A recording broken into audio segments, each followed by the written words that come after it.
is finally time to stop overthinking, stop going through the same thought loops over and over again, and just start your crochet business. In today's video, I'm eating this apple, and I'm also going to give you my top 6 pieces of advice when it comes to starting and running your crochet business. Plus, at the end, I've got like all of the biggest mistakes people make that you definitely shouldn't make. First piece of advice is that you should understand and pick one of the 4 business models. You've got physical products, digital products, education, teaching, and content or brand-based income. Physical products, I feel like this is what people think of, what they imagine when they imagine making money off of their crochet. This is literally making a product and selling it. It's tangible, it's fun. If you are an artist, this is like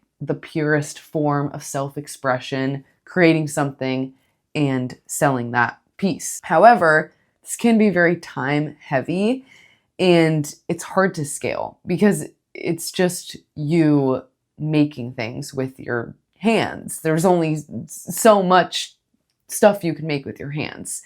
And you have lower margins. You've got more expenses. That's just the way that it is. The second business model is digital products. The pros here is that it's super scalable. So really on the opposite end of the spectrum from physical products, you're making a digital product one time, and in theory, you could sell it for all of eternity as long as the internet exists. It is fairly beginner friendly. I don't think you have to be an expert at crocheting to create a good digital product, and you've got low overhead. So there's not a whole bunch of costs that go into creating a digital product. Most of your money and time and energy will be spent on the marketing side of things. That being said, I feel like this weird thing has happened where people think you can just create whatever digital product and like put it on the internet and it'll just magically fly off the shelves. You have to care about what you're making. And the digital product market, it's crowded. There's a lot of people in there, a lot of people selling patterns, selling guides, selling resources. There's just a lot. My quick tip to you is you gotta be different, you gotta differentiate yourself, and you have to really care about the product. You can't just make whatever. You have to put time and energy into making it good. The third business model is education and teaching. This kind of gets overlooked a lot. This has grown a ton in the last year, or even like the last few months, I would say, and I definitely see it continuing to grow. People are seeking ways to reconnect with their hobbies, to get offline, to build community. I think a lot of people are seeing the value in like humanness and community-ness. So hosting in-person or online workshops, events, courses, building communities where people can come together, it is definitely a viable business and one that little old me is projecting will continue to grow. The last business model is content or brand-based income. If you get into this, you will quickly realize that crochet isn't the product, but rather the attention and the trust that you build with your audience is. So you're not really so much in the crocheting game, you're in the building an audience and building trust game. The pro and the con to this is that it can be slower up front. You might not see as quick of a return on your investment in time, investment in money, but it can be very powerful in the long term if you can stick with it, if you're passionate enough about it. Sitting on this side of the camera, I will say that it can be a very fulfilling job and I really enjoy doing it. But yeah, it can be hard. If you're watching this and you're trying to figure out what to do and you don't know and you're indecisive, what I will say to you is that you don't have to pick one forever, okay? You don't have to pick one forever, but you do have to pick one to start. And all of them have pros and cons. Like none of them are going to be perfect. So take all of this pressure that you are putting on yourself and putting on this business and just like put it away for a second and just ask yourself, what are you actually interested in? Like, what actually gives you that little bit of spark? Because that tiny spark is what is going to get you through the cons of any of these business models.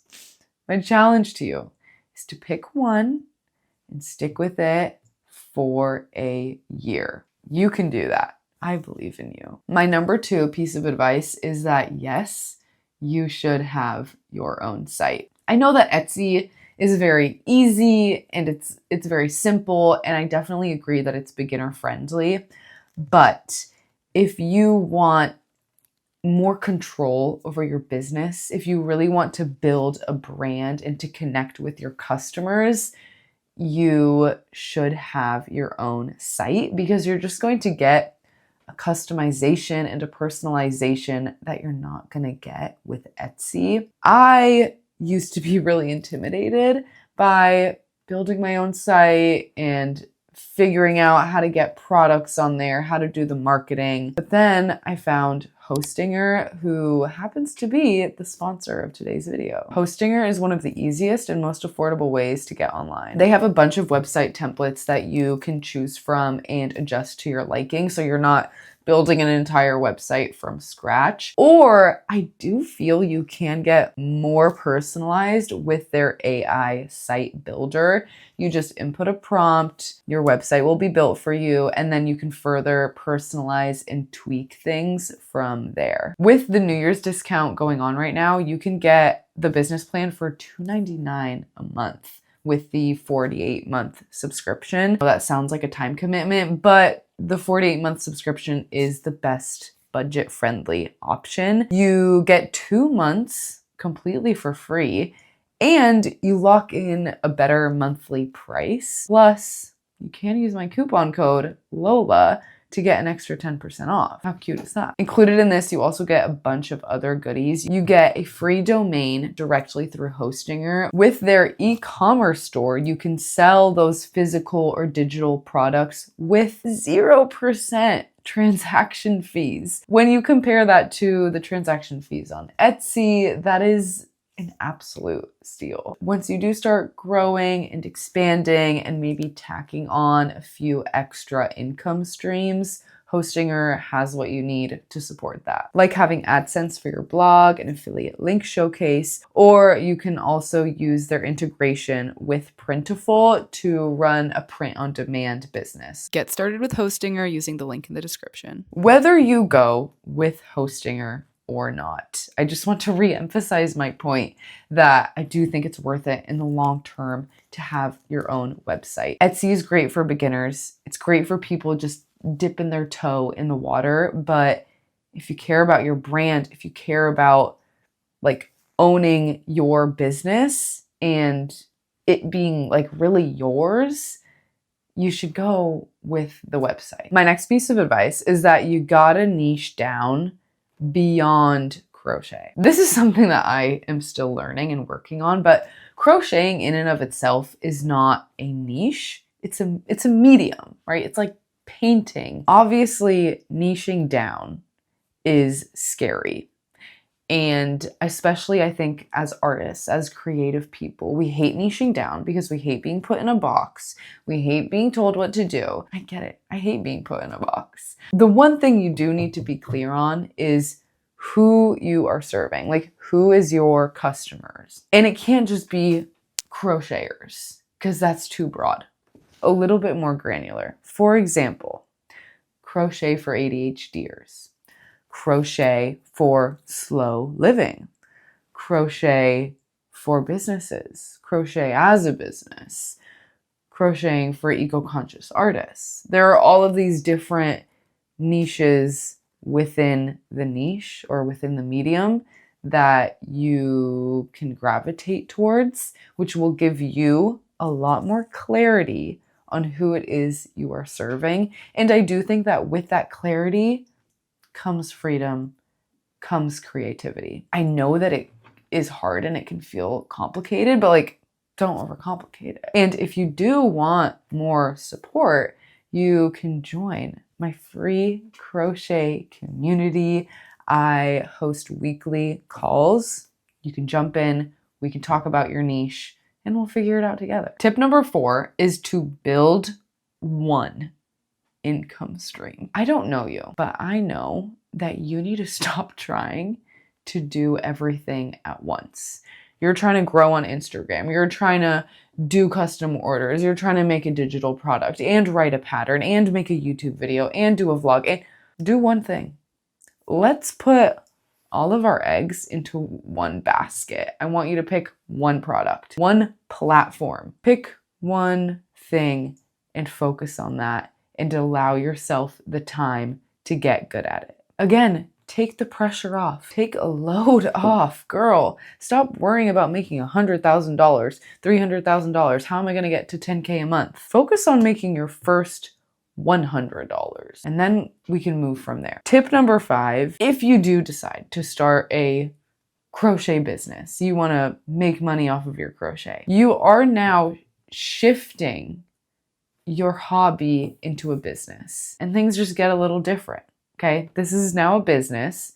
It's not a hobby anymore. So we need to treat it like a business, but you can find balance. And this is the hardest thing about being an artist and being a creative, is finding balance, because you need structure, but you also need freedom. You need to work hard. You need to try, but you also need room for things to just flow. And you have to find a way to be happy and content with everything that you have right now, and to have an extreme ambition and desire for bigger things. I don't know how to find this balance. It is a journey I am still on, but I'm just letting you know that whatever you feel, like this tension that you feel when you're going through the motions and things are starting to feel like you're trudging through mud, you're not alone. That's a part of it. My biggest piece of advice when it comes to what does it mean to treat something like a business, I think it all comes down to intention. Being intentional in everything that you do. When you're pricing your products, you're pricing in a way that it feels worth it for you. It feels worth it for your time in a way that you're not going to get burnt out. And maybe you pick up a new hobby, because crocheting might not feel like a hobby anymore. So you need a new hobby, or separate out things that you're working on for work, for your business, and things that you are working on for pleasure, and these sacred moments. Most importantly is to build systems. And this is the part that's kind of boring and whatever, but you need to create repeatable processes. You need to have a checklist every time you make a video. What steps are you doing every single time that you make a video? Take the decision making out of the action. This is where that balance of structure and freedom comes in, because I know that having a system and doing the same thing over and over again sounds very boring and monotonous, but knowing what you're doing every single time that you do something frees up so much mental energy, and it's going to make you a much more creative and open person in the areas of your life that actually matter. Tip number 6 is to grow slow on purpose. When I started this channel, I put so much pressure on myself, and I still do, of experiencing this exponential growth and doing all of this in 3 months and changing my life in 6 months and all of these big fantastical dreams, which there is a time and a place for that. But when that becomes a pressure that you put on yourself, it destroys your business plan. It destroys your creative juices. Committing to this for the long haul, it allows you to be okay with things going slow. If you just stick with it long enough, you will win. You will be successful. And so a big part of the game is just finding a way to stick with it for long enough. And I think when you have this pressure of like extreme growth, it doesn't work. The day-to-day becomes too heavy and too hard. And there's no easy way out of this one. You just got to do the work and enjoy the work. When you take away this pressure, it allows you to pay so much more attention to the things that matter. What are people asking for? What gets saved? What gets shared? What does your community want? What are your top sellers? And most importantly, what are you excited by? What are you enjoying making? What sparks your creativity these days? How can you get a little bit more funky with what you're making? As I promised, I have some rapid fire mistakes. Number one is underpricing. Please don't underprice yourself. I will link to a video, it's not mine, but a video on how you can price correctly. Watch that. Number two, big mistake is copying trends and really having this like short-term success versus long-term success thinking. Stop worrying about like going viral. Worry more about who are you serving, who are you creating for, who is your customer, and what value are you giving to them. Number three is turning your hobby into a chore. Unfortunately, this is a little bit inevitable, but if you can find a way to have that little bit of spark still there, or pick up a new hobby. And finally, this is the worst offender. So many people wait until they are good enough or until they feel ready, and that moment just will never come. Gotta just bite the bullet and do the big thing before you feel completely ready to do the big thing. If you want more crochet business advice, or you just want to meet some fun crochet girly pops, join my free crochet community, and I'm gonna see you in the next video. Bye!